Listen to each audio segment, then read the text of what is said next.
Welcome everyone to the 2025-26 new coordinator training brought to you by the California Department of Education.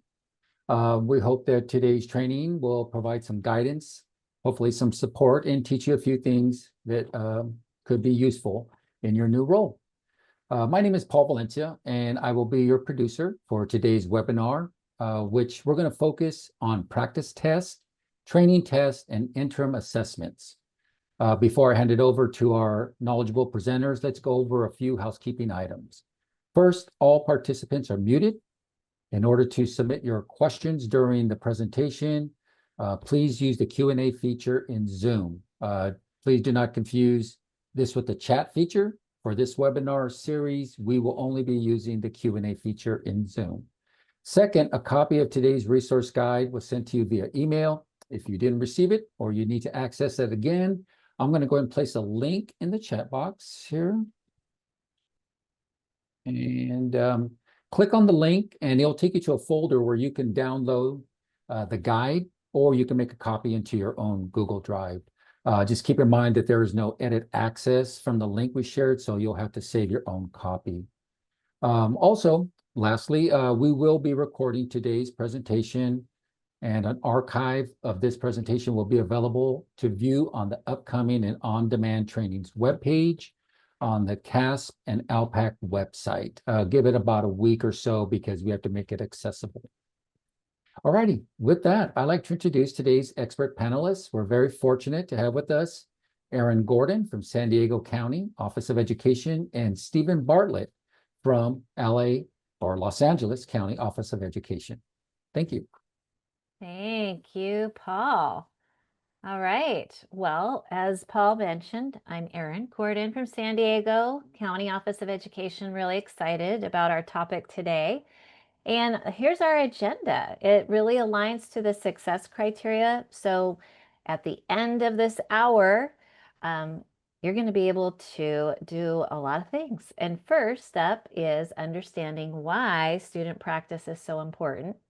Also preparing for practice and training tests and understanding the importance of the interim assessments. We are going to give you some homework, and then we're going to have a good chunk of time to answer and address any of your questions. All right, so we do want to take a moment to talk about some of the resources that are available for 2025-26. And so these pieces, they're included in the new coordinator training as asynchronous or on-demand pre-work. And the pre-work is optional. It's really meant for those who need additional support.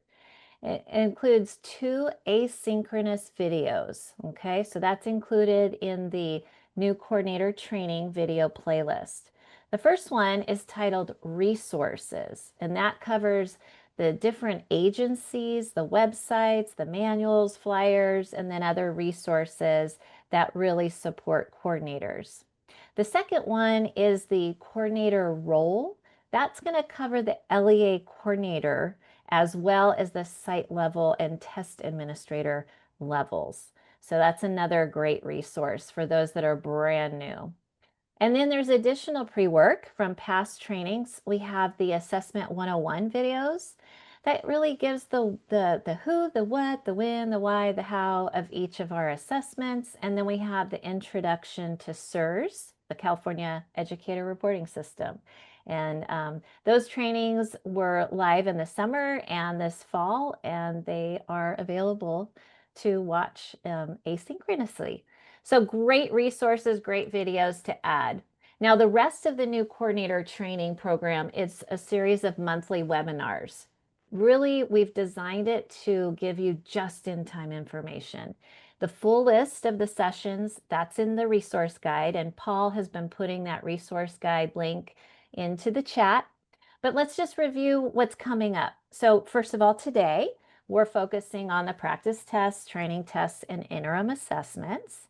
And then in November, we have a webinar on preparing for testing.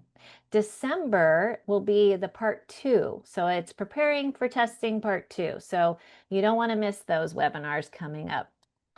All right, in addition to the training series, we want to remind everyone about a few excellent resources. So the links that all of these resources are in your resource guide. So we've put them all in that one document. First, we have the coordinator checklists. And I know if you've been to our webinars before, we talk about these checklists. They are wonderful resources. The checklists are for both CAASPP and ELPAC LEA coordinators. And then there are checklists for other roles like the site coordinators. Each checklist, it includes a pretty extensive list of all the tasks or activities that are part of your role. And they're listed by month where they're most likely going to occur. But they might occur in different months depending on your local schedule. Now, they're created in Microsoft Word, which is awesome because you can customize those lists to better meet your needs. Now, the second resource I would like to share is the Coordinator How-To Hub. This is another really amazing resource. So it's a page on the CAASPP and ELPAC website, and it collects all existing how-to resources and organizes them by time and by topic. So if you're ever stuck on how to do something, it's a great place to start. And so we've also put that link in your resource guide. All right, so let's get to it. We are going to start with our why to help us really understand the importance of student practice. All right, we know practice is an important piece in preparing students, not just students, but also staff for testing. By utilizing the available resources, students and staff, they can become familiar with the testing platform, become much more comfortable with those different item types, and then understand how to navigate within the system.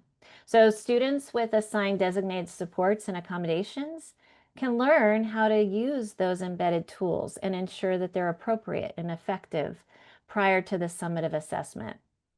Practice gives all students the opportunity to become familiar with the universal tools, which, as we know, are available for all students. So practice reduces the number of user errors. It also reduces the number of STARS reports. We call those the Security Administration Incident Reports. Also reduces apprehension of the process. It brings that test anxiety down for our students, and it provides a much smoother summative testing experience. So these are resources for student practice. They're available for students. They're also available for teachers and parents. And as well as our site administrators or anyone else who has access. Our practice and training tests, they're accessible, they're public. So it's a great resource for all folks, not just our students. So we're going to start with our practice and training tests. And Stephen, a little bit later, is going to talk to us about the interim assessments. So first up, practice tests. So the goal of the practice test is to expose students, and as I mentioned, parents and teachers, the test administrators, examiners, exposing them to the test so they become familiar with the format and the structure of the summative assessment. Now, practice tests, they provide students with that opportunity to experience CAASPP or ELPAC at each grade level or grade span. So in ELPAC, we have grade spans that are actually tested on the summative. Scoring guides are available for the practice tests, but the tests themselves are not automatically scored, regardless of how they're administered. So keep that in mind. But we have scoring guides available. Okay. Now, the practice tests, they contain embedded universal tools, designated supports, and accommodations that are part of the online test administration system. So it's a great way for students to become familiar with the embedded accessibility resources. And keep in mind, students can log in using their SSID, or they can log in as a guest to access the practice tests. So now let's talk about the training tests. So training tests are slightly different from the practice tests. And The goal of the training test is to allow students to become familiar with the testing interface and the item types. There are fewer items on the training tests, so they're going to be shorter than the practice tests, and there are no scoring guides available for the training tests. The training tests, they're only available by grade span. For example, grades 3 through 5, not the individual grade levels. And students can, however, become familiar. The accessibility resources, those embedded designated supports, accommodations, universal tools, those are available with the training tests, just like our practice tests. All right, so the practice and training tests are available for the Smarter Balance summative assessments for ELA and math, the California Science Test, the California Alternate Assessments for ELA, math, and science, and the California Spanish Assessment. We also have practice and training tests for the summative ELPAC and the summative alternate ELPAC. So all of those assessments are available with our practice and training tests. Okay, let's talk about resources. So there are resources available to support you in administering the practice tests. First of all, the quick reference guides. They're little one-pagers. They're great, and they walk you through the process for accessing the practice tests. And I'm going to show you in a minute how to access the practice test. It's super easy. I'll show you the website in a moment. As we mentioned before, the practice tests, they're not scored automatically, but hand scoring is an option. The scoring guides provide details about the test items, the student response types, correct responses, how the test items align with state standards. So regardless, I think they're very valuable, especially for teachers. And then there's answer keys and rubrics for the performance tasks and the constructed response items. So those are also very, very just wonderful resources for teachers to take a look at. As a reminder, the links are all in your resource guide.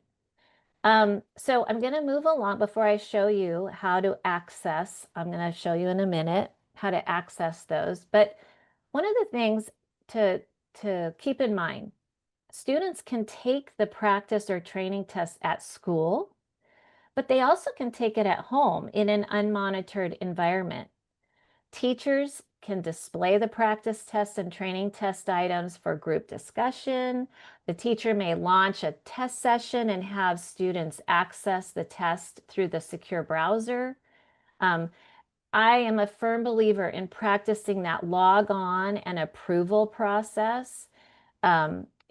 It gets really clunky if you're not accustomed to it. So practicing with the practice tests is a real valuable experience for both the teacher and the student. And it becomes much more smooth, and that anxiety is not there when we have the summative assessment. So it's a great thing to do is practice the log on approval process. And so the students can use the secure browser, and it would be we recommend using the same secure browser or device that they would use on the summative assessment. Now for the California alternate assessments and the alternate ELPAC, the administration is one-on-one using the directions for administration, so the DFAs. So experiencing that practice and training test, it really helps build the confidence in students, but also with the teachers prior to the summative assessment. So before I hand it over to Stephen to show us or to talk to us about the interim assessments, I'm going to attempt to show you how to access the practice tests. So I need a 2 thumbs up or some kind of reaction that you can all see the CAASPP and ELPAC website on my screen. Okay, good. Thank you, whoever did that. I appreciate it. So we're on the CAASPP and ELPAC website on the home page, and practice and training tests, there's a tile, and we simply click on that tile, and that takes us to the landing page for our practice and training tests. So here we have our test administrator practice and training interface. That's how you can start a practice or training test if you're the administrator, test administrator, and you want to practice that log on approval process. The practice and training test for students, you can access students, even parents can access as a guest and actually move through the assessment. And then we have the resources right in the middle, and that's where you're going to find those the hand scoring information and great resources, especially for your teachers. All right, so really easy to find on the CAASPP and ELPAC website. And so now I'm going to go back to the PowerPoint and I'm going to pass it over to Stephen, who's going to talk to us about the interim assessments. You, Aaron. I think I'll do the same thing really quickly. Aaron just showed you clicking on this button for practice and training tests, and I'm going to go to this area to interim assessments, and we'll talk about that in just a moment. And these are all the resources on the CAASPP-LPAC website that deal with interim assessments. So that's your one-stop shop for what I'll be talking about. All right, so interim assessments, what are they? They are designed to provide meaningful information to guide instruction, to support student learning. They also, there's another benefit, and that's that students get experience with that exposure to the testing interface. Aaron mentioned it as things getting a little bit sticky if you don't have any practice in the system you're expected to use. It's great for practice that provides students with a smoother experience in those summative assessments, similar to the practice and train test, but a full experience typically. But before we dive in, so we're going to want to mention one last thing about interim assessments. California Education Code, that's section 60642.7b.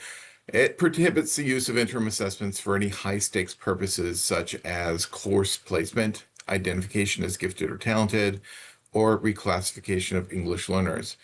Another important note is that the interim assessments are copyrighted, so they may not be posted into third-party platforms such as Google Classroom or Canvas. You may have, when you're listening to Aaron talk about the practice tests, how parents could access practice tests, that's a great use for practice tests.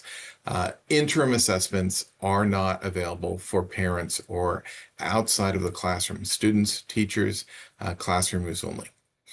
And they may only be used within the systems provided by the CDE. The interim assessments are secure. They require a test operations management system or TOMS login to access, and interims are student and teacher facing only, as I mentioned. Let's focus on the purpose of the interim assessments. Interim assessments are free resources. They can inform, they can support teaching and learning in multiple ways. Their intended purpose is to elevate student knowledge and skills during the year. And interim assessments can be used flexibly as both assessments for learning and assessments of learning. And that means that interim assessments can be administered in a standardized manner or as a formal individual assessment. And they can also be administered in a non-standardized manner, which we'll discuss more in a few slides. Interim assessments provide the full range of CAASPP and ELPAC accessibility resources, allowing students to demonstrate their knowledge and abilities using the same tools they regularly use during classroom instruction and on summative assessments. Why might a school want to use the interim assessments as part of their overall plan for assessing student progress? Some reasons include informing progress towards mastery of standards, to experience the type of items a student might experience on a test, and to familiarize students and teachers with the testing interface and accessibility resources. With the interims, educators can access item level information in the California Educator Reporting System, or CERS, and that information, that data, or those results include student responses and correct answers, distractor analysis, Item information like standard, claim, target, and depth of knowledge, and links to instructional resources and tools for teachers.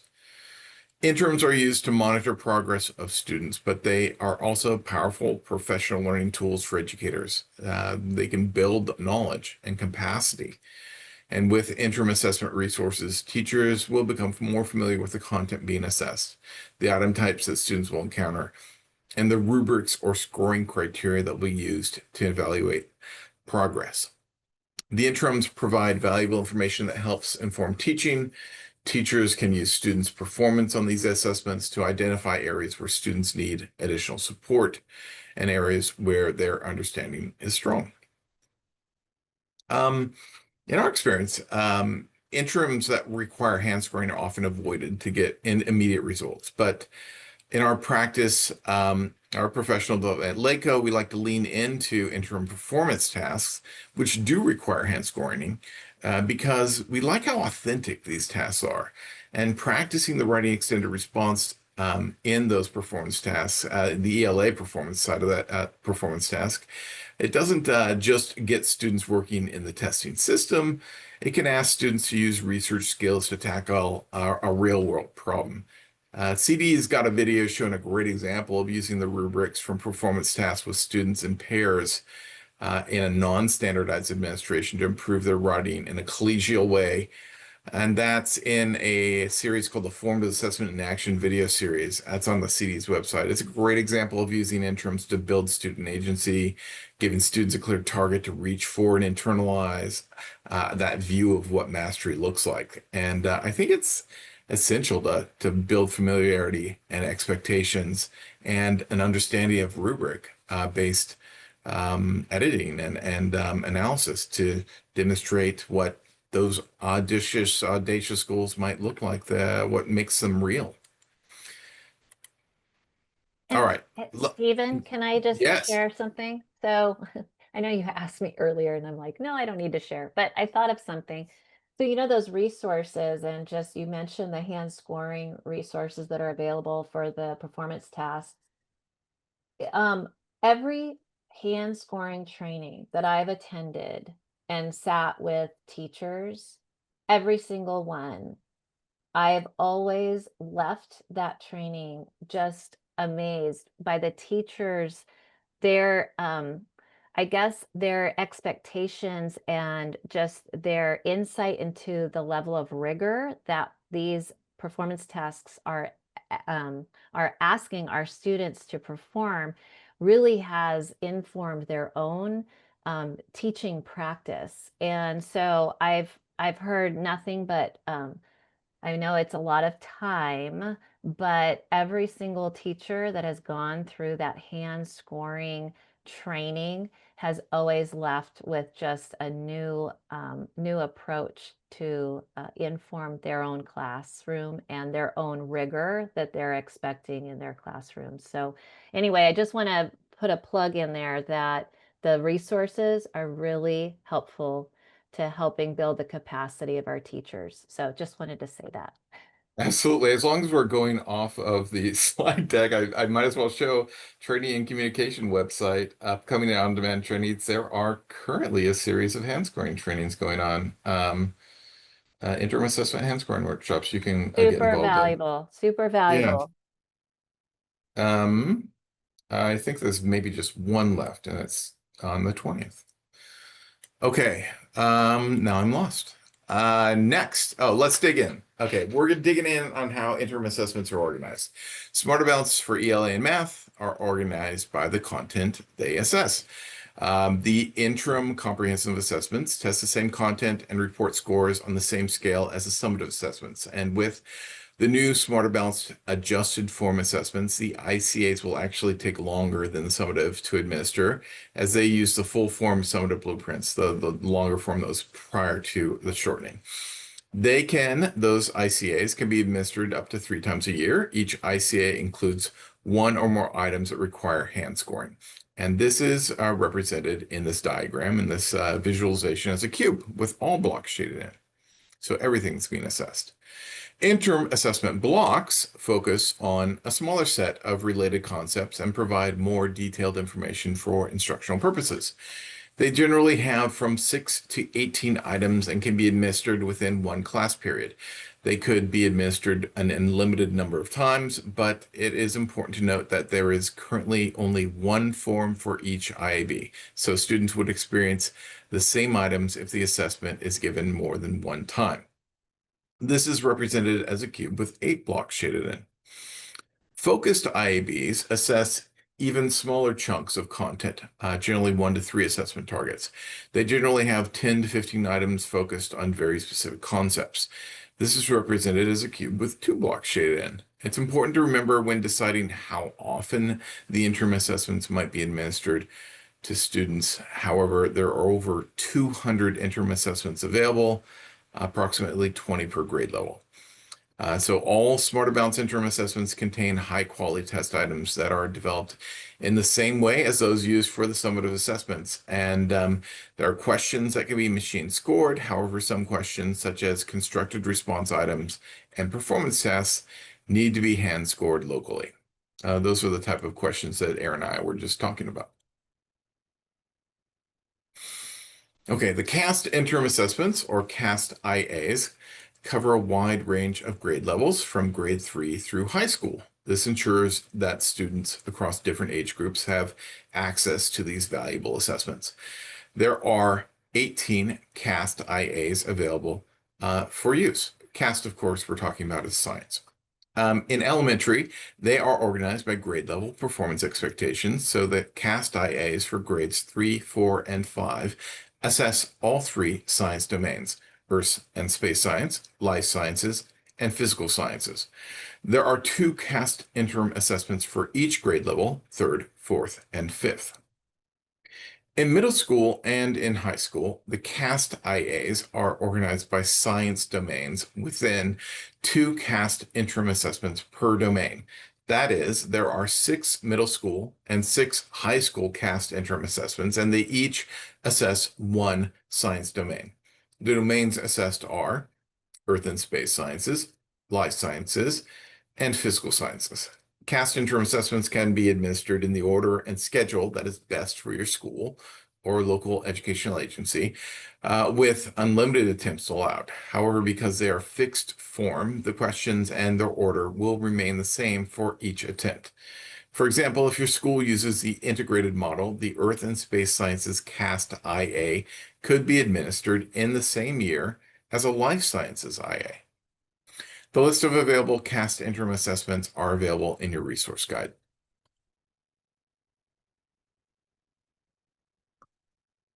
Okay, for the ELPAC interim assessments, let's start with some basic information. There are 56 assessments available for the ELPAC interim assessments.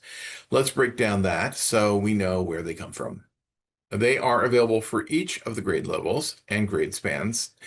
There are 2 sets for each grade level or grade span currently assessed by the summative ELPAC for kindergarten, grade 1, grade 2, the grade span of 3 through 5, the grade span of 6 through 8, grade span of 9 through 10, and grade span of 11 and 12. Also, each grade or grade span will contain 2 sets of 4 individual domain-based tests. That means speaking and writing, and reading and listening are those domains. Speaking and writing are locally hand-scored by educators. Reading and listening are computer-scored. And these interim assessments are going to align with the 2012 California English Language Development Standards. There's a table in the resource guide that lists the number of items per domain, per grade, to show the number of items on each interim assessment. The interim assessments may be administered at any grade level to any student, and the interim assessments may be administered in a standardized way, which is administering the interim assessments in the same way the summative assessment is administered, or the interims may be administered in a non-standardized way, meaning students might work on test items with other students, such as in pairs or in small groups. The teacher might even lead a whole class lesson while displaying an interim test item, like a standalone question, a short response question, or a performance task. This provides educators with flexibility to use the interim assessments as best suits their instructional needs. As we previously discussed interim assessments, they cannot be used for high-stake purposes. They are secure, and they are student and teacher facing only. For students attending school remotely, the interims are available for remote administration without the use of a secure browser if necessary. Coordinators may find detailed information in the interim assessment user guide at the link in the resource guide. There are many resources to help with administering the interim assessments that we want to highlight. Links to all these resources are in your resource guide. First up is the new interim assessment lookup tool, and that was produced by the CDE. It's the interim assessment at a glance and by grade. Two PDF documents, which you may be familiar with from previous years, have been combined into this dynamic web page, and it now includes all interim assessments available for the current school year. A filter option for content area, grade, tests requiring hand scoring allows for easier filtering as well. And as its name suggests, it's meant to provide a quick look at the scope of interim assessments that are available. It's organized by content area and then by interim assessment type within each content area. For each grade, it lists the available interim assessments, including the name of the assessment, the claim and targets or domains assessed, the number of items on the test as well. This also lists the number of items that require hand scoring, which can be a factor in choosing which assessment to use, since hand scoring must be done locally and you won't get results unless it's done. Next up is the interim assessment video series and the interim assessment user guide. The interim assessment video series consists of a series of 10-minute narrated presentations and system demonstration videos complementing the interim assessment user guide, where educators will find more detail on using the interim assessments. Then the interim assessment button on the CAASPP homepage or the ELPAC CAASPP-ELPAC homepage leads, or within TOMS, leads to many additional resources. The interim assessment viewing system is available to teachers with TOMS accounts. The viewing system allows teachers to view any interim assessment at any grade level and plan how to best use them. Teachers might even use the viewing system to project test items for non-standardized whole class instruction. All right, so we have one last thing to do before we get to all of your questions, and that's to assign some homework. And I promise once again that we are not assigning busy work. Instead, we want to focus you on the tasks that have some next steps for you to accomplish. So we have three things that we'd like you to do. First, download the coordinator checklist if you haven't already. We cannot emphasize how detailed these documents are and how helpful they are to new coordinators. Second is to explore the resources we shared with you today and produce a plan to share them out with your sites. And then we want you to find out which of your sites need to add student practice to their plans, student practice in those systems.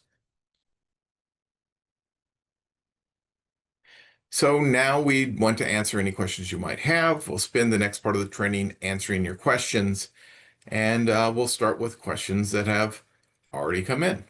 Please send your additional questions by entering them into the Q&A box.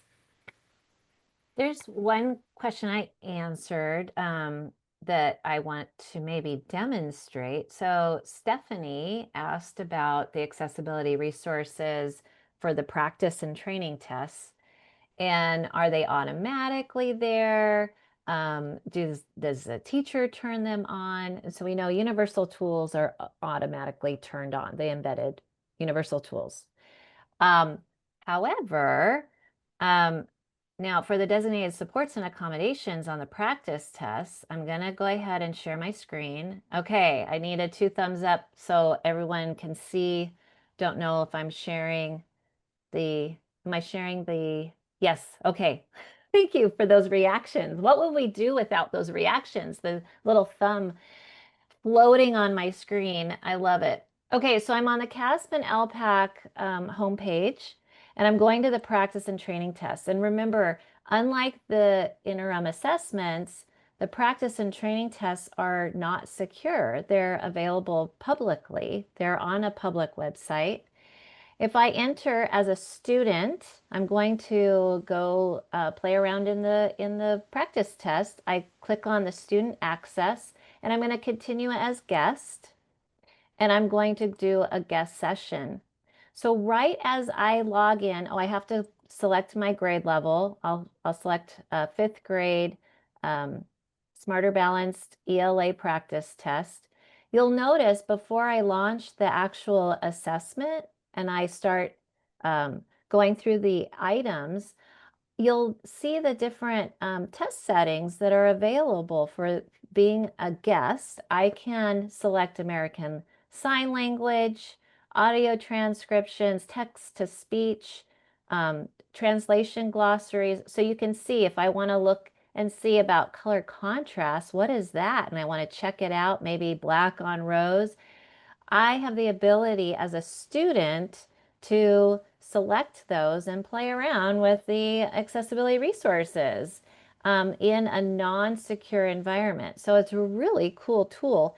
Also, I want to point out, if you wanted to, you can use this to at a parent-teacher conference and explain a little bit about our assessment system and how there's accessibility resources available. And this is what they look like. And you can do that with the practice tests, unlike our interim assessments, which are only for classroom use, only the student and the teacher.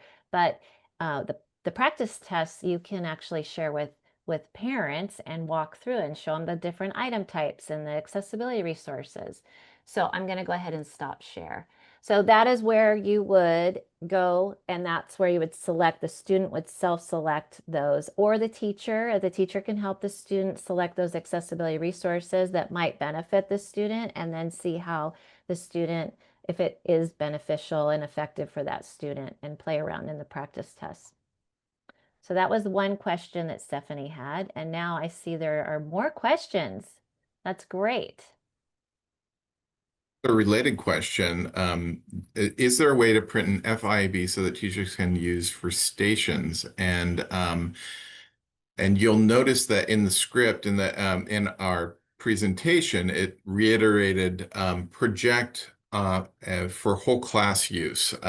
That statement when talking about interim assessments, and also talked about that projection for whole class use when talking about interim assessment viewing system and viewing maybe a potential individual question. There are some great resources for printing out individual items for use. And one of them, Aaron just mentioned, and that's a practice and training test. And you can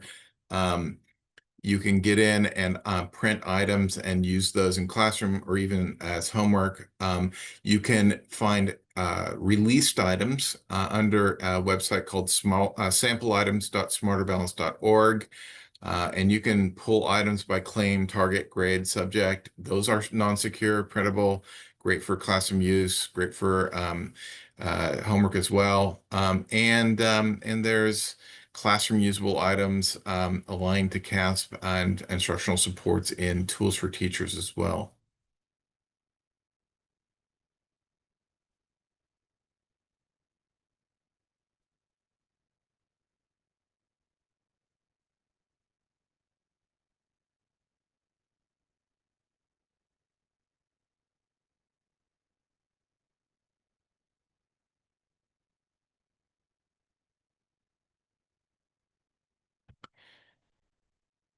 There is a question, when training teachers, is a way to have them see what the students would see. And I think Aaron talked about the practice and training tests as a great resource for that. And you might go in as a teacher. Oh, I'm not sharing, and I was pulling something over to share.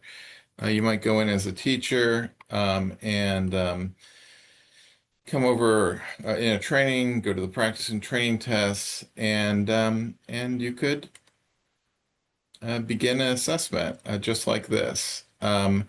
You could go into a practice test site and sign in just like you would as a student. And no, it doesn't like that. Um, and view what a guest session would look like. I believe these are linked, this training session ID and the teacher session. Is that right, Aaron? Are you aware of that? Like if I start a session over here as a test administrator at practice, can I have my uh, someone view it? So the practice and training test, I'm sorry, I was answering a question. No, Number I'm two, sorry I'm for. sorry. One of the things, and it goes along with, and I'm sorry if I'm not answering your question, but the original question, one tool that I find really useful for teachers to really see what the students will see on the interim assessments is that interim assessment viewing uh, um, tool. A teacher could go through and see exactly what the student is seeing. And so they can preview the assessment prior to administering it. So that's a great tool for teachers as well before launching the actual interim assessment. Um, and also they can use it in that non-standardized format where they can project an item on the Promethean board, let's say, and actually show students or do it as a group. In terms of, were you using the practice and training test, Stephen, I when think you were doing the demo? yeah, what I understood, so a teacher can see what the student sees to mean was what they see when they get into the testing system. But um, that would be one interpretation. I suppose the other interpretation would be what do they see on the test? So I think we answered it from two different angles. Okay.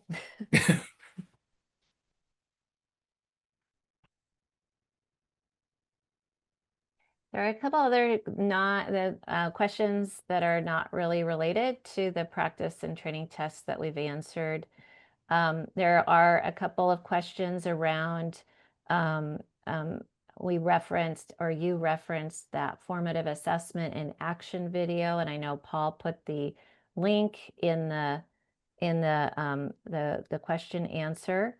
But there was a question, Stephen, that you answered, and I didn't know if you want to elaborate around the test rubrics, and you put in a link for the smarter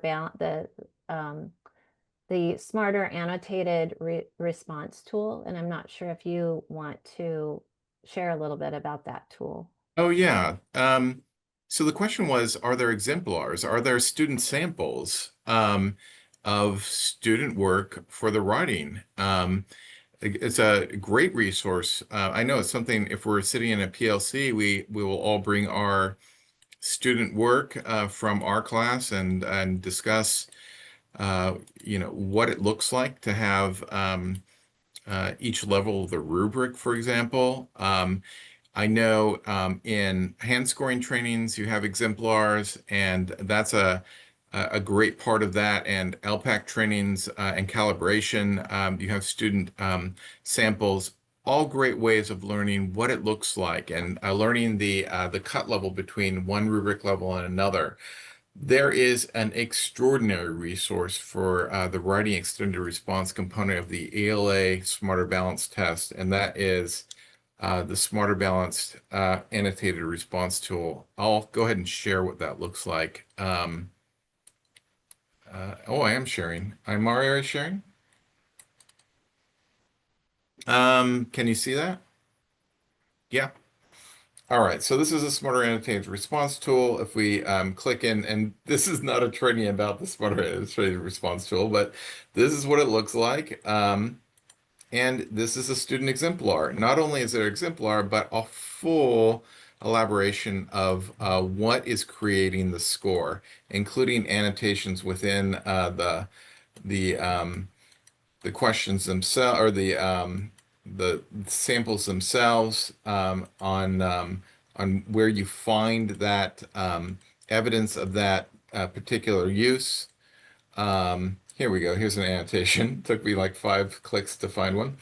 Annotations of where that's in evidence in the essay, and just an extraordinary resource. It also links to prompt and target standards, so you not only have the exemplars, you have the prompt. Great tool for use with students or teacher training even. I wanted to respond to a question that was open. It was summative LPAC. Summative LPAC opens October 20th, and I want to highlight some communication here from CAASPP and ELPAC. This happens to be the ELPAC communication for October. These are emailed out October 1st, or the first of every month. So look out for those. If you're an ELPAC coordinator, it'll automatically go to you. If you're a CAASPP coordinator, you'll get as well, you'll get a CAASPP coordinator one.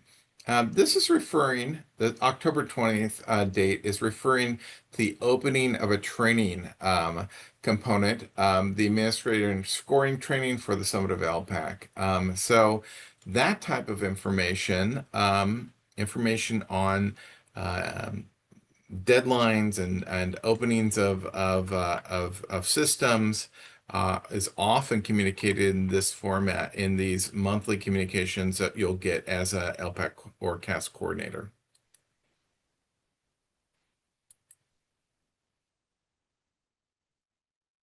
Someone asked, where do we sign up for CASP coordinator newsletters? If you are a CASP or LPAC coordinator, you'll get those newsletters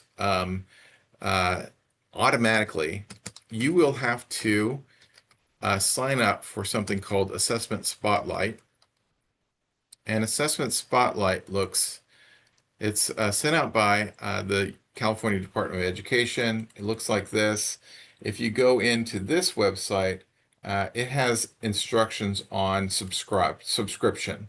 So I recommend being on both lists. If you are a LEA coordinator, it is a best practice and required that you are named in the system as that LEA coordinator. You shouldn't be working on somebody else's account, especially because all the emails will go to somebody else if you're on somebody else's account. So make sure that you are named in the system. That's either a superintendent designation for the primary coordinator, or that is the primary coordinator can assign other LEA coordinators. I can drop in the Q&A this, or maybe I'll drop it in the chat. Am I allowed to drop that in the chat? No. Hey, Stephen, Yeah. we have a link in the resource guide at the Awesome. very At end. the end. At Yeah. the end Oh, of great. the resource guide has the link to that that website. Yeah, so if you can just go there to the attendees and just click on that link and you can go ahead and subscribe to it.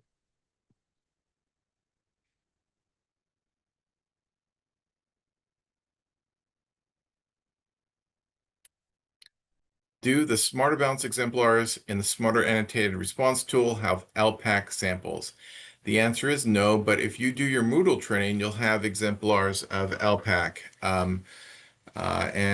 So Moodle training is a great resource for that. The calibration for LPAC has got tons of exemplars. All right. I think we have addressed all of the questions that are related to practice interim and even more. So with that, I don't see, the rubrics, exemplars. I think we've addressed that question. All right. So with that, I think, Paul, It doesn't look like we have any more. Oh, it looks like there's one more. Additional resources to help support teachers in getting more practice tests. 10 minutes ago, you listed off a bunch of additional resources.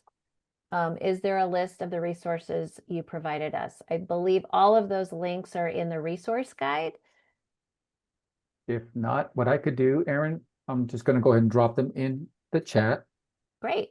Yeah. So we have, you and Steve had mentioned some really good web pages here. Get this. Fantastic. Thank you, Paul. You're welcome. Hopefully this helps everyone.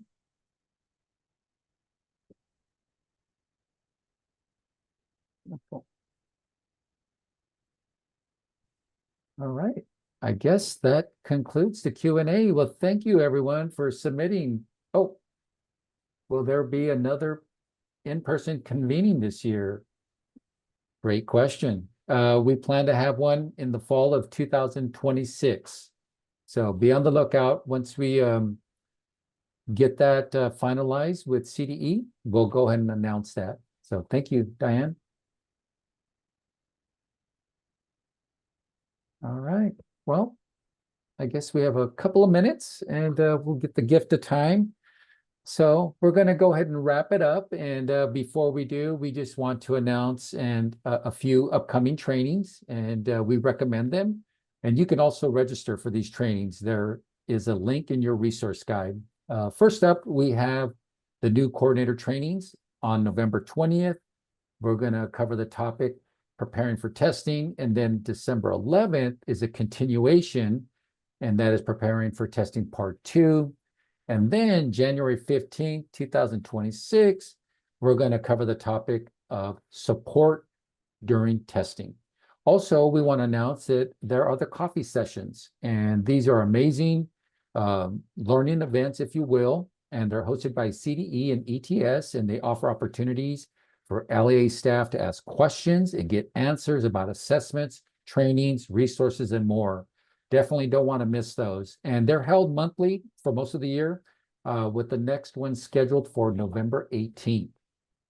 Also, and lastly, I just want to mention that on the upcoming and on-demand trainings webpage, there are links to previous training recordings, such as the interim informative assessment webinars. I believe Stephen touched on that.